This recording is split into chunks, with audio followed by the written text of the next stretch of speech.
Voici les Blightbusters, les chasseurs de détritus en anglais. Des activistes qui refusent de baisser les bras devant la lente agonie des quartiers de Détroit. Parmi eux, John George. Voici 25 ans qu'il lutte avec ses amis contre le dépérissement de sa ville.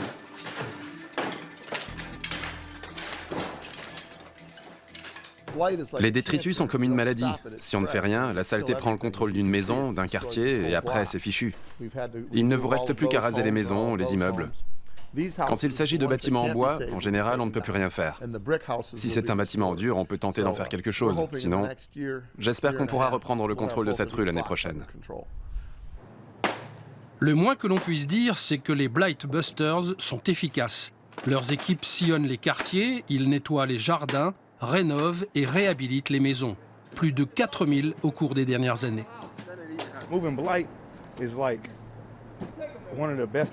On ne fait pas que ranger ou nettoyer les bâtiments.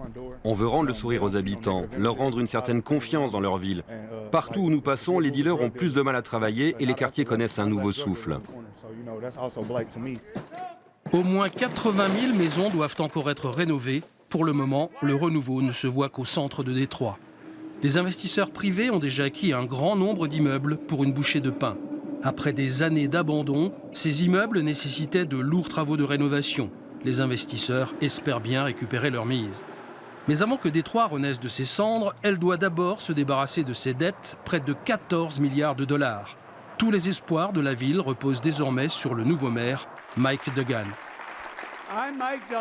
Moi, Mike Duggan, jure solennellement que j'accomplirai avec la plus grande intégrité ma mission de maire de cette ville et que j'emploierai toutes mes forces pour le bien de Détroit, avec l'aide de Dieu. Son arrivée à l'hôtel de ville est un véritable événement. Il est le premier maire blanc depuis 40 ans. Il doit encore partager son siège avec un gestionnaire commis d'office par le juge. Pour moi, les chiffres de la population sont un indicateur clé. Avons-nous plus d'habitants ou moins d'habitants? Et si les habitants ont tendance à quitter cette ville, c'est qu'elle n'est plus attrayante pour eux. Je veux que mon mandat de maire de Détroit soit marqué par un accroissement de la population. En 2017, si la population a de nouveau progressé, je considérerai que mon mandat a été couronné de succès. Voilà à quoi je m'engage devant vous aujourd'hui. S'il fait de la croissance démographique son leitmotiv, c'est parce qu'il y a 50 ans, Détroit comptait 1,8 million d'habitants pour seulement 700 000 aujourd'hui. Quand on prend conscience de ces chiffres, on comprend mieux que Mike Duggan ait choisi la population comme critère décisif de son action. Partout, le visiteur rencontre des quartiers entiers complètement à l'abandon. Et pourtant, plusieurs dizaines de milliers de personnes n'ont pas de logement à Détroit. Pour le moment, seuls les projets privés semblent offrir un semblant de solution, car les services municipaux n'en ont plus les moyens. Veronica Scott est étudiante en design, elle a 24 ans et c'est elle qui a eu l'idée de ces manteaux de récupération qui peuvent même être utilisés comme sacs de couchage. C'est essentiel pour les SDF de la ville. Ce projet a été largement financé par des initiatives privées. Un jour, une femme m'a quasiment agressée. Elle a hurlé qu'elle n'avait pas besoin de manteau, mais d'un boulot. Elle m'a fait comprendre que ces manteaux, c'était n'importe quoi, qu'il ne suffit pas de distribuer l'obol aux plus pauvres pour régler leurs problèmes. Peut-être qu'on se sent mieux sur le moment, mais on n'a pas réellement aidé les gens dans le besoin. Pour moi, cette rencontre a tout changé. Ce que nous essayons aussi de faire maintenant, c'est de donner un emploi aux personnes en situation difficile. Depuis, la jeune femme a recruté toute une équipe de couturières au foyer des sans-abri.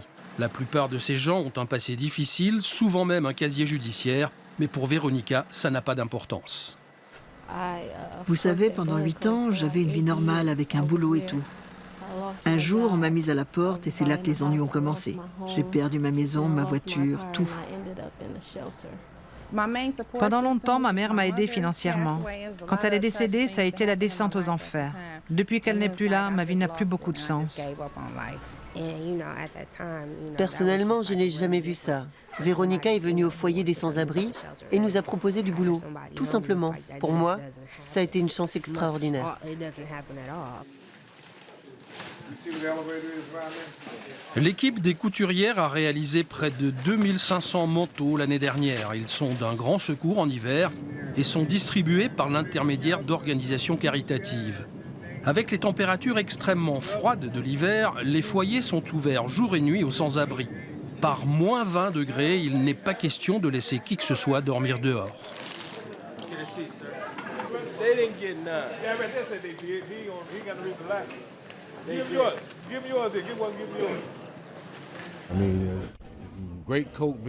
Moi, je trouve ce manteau super.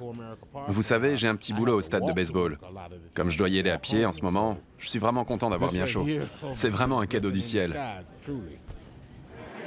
Détroit jouit d'un triste record, un taux de chômage officiel de près de 17%, et les chiffres réels sont certainement plus élevés. Il y a quelques années, on comptait surtout des hommes parmi les sans-abri. Malheureusement, ils sont maintenant rejoints dans les rues par de plus en plus de femmes. Sans formation ni diplôme, les chances de réinsertion professionnelle sont maigres. Les employeurs ne sont pas légion à Détroit. Sur les Big Three, les 3 plus grands constructeurs automobiles américains, seul Chrysler possède encore une usine ici. Sur le site de Jefferson, 4500 employés assemblent des Jeep Cherokee et des Dodge Durango. L'année dernière, 330 000 véhicules sont sortis des chaînes de montage, mais l'usine de Jefferson reste hélas une exception et devrait le rester longtemps encore. Mike Duggan est bien conscient que le salut de Détroit n'est plus dans l'industrie. Pour l'ancienne capitale de l'automobile, le souci numéro 1 est de garder le plus d'entreprises et d'investisseurs possible, ou même d'en faire venir quelques-uns. En tant que gestionnaire de cette ville, nous devons faciliter avant tout l'implantation de nouvelles entreprises, les start-up par exemple. Voilà pourquoi j'ai demandé à mes services de soutenir les jeunes qui veulent tenter leur chance. Et si un entrepreneur talentueux veut construire quelque chose à Détroit, nous devons l'aider avec un crédit avantageux, avec des locaux, et puis dans ses démarches administratives aussi. Pour l'instant, monsieur le maire ne peut pas en dire plus. Après tout, il est à la tête d'une municipalité quasiment en faillite. À Détroit, tout investissement pose problème. L'éclairage urbain, les transports en commun ou la sécurité. Même le remplacement des véhicules de police n'a pu se faire que grâce à une subvention privée.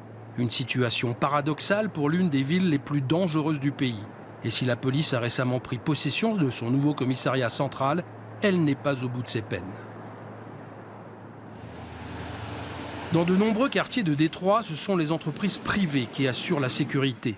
Pour le cinéma Redford, par exemple, toute représentation doit être protégée par des agents de sécurité. Il faut dire que ce cinéma se trouve dans un quartier sensible. Il est donc tout à fait normal que les gardiens patrouillent toute la soirée. Parmi eux, nombreux sont ceux qui ont commencé leur carrière dans la police. Notre mission ici, c'est de protéger le voisinage contre les vols de voitures ou les dealers qui rôdent dans le quartier. L'été dernier, on a eu pas mal de pickpockets, mais on a pu régler le problème. Je crois que sans nous, les bâtiments là seraient en aussi mauvais état que les autres maisons que vous voyez tout autour. Et à quelques rues de là, nous retrouvons les Blight Busters. Ici, il s'agit d'un chantier de démolition. John George considère que d'ici 5 ans, la plupart des 80 000 bâtiments abandonnés de Détroit auront été rasés ou réhabilités, à condition que les autorités politiques et les entreprises de la région continuent de soutenir leur initiative.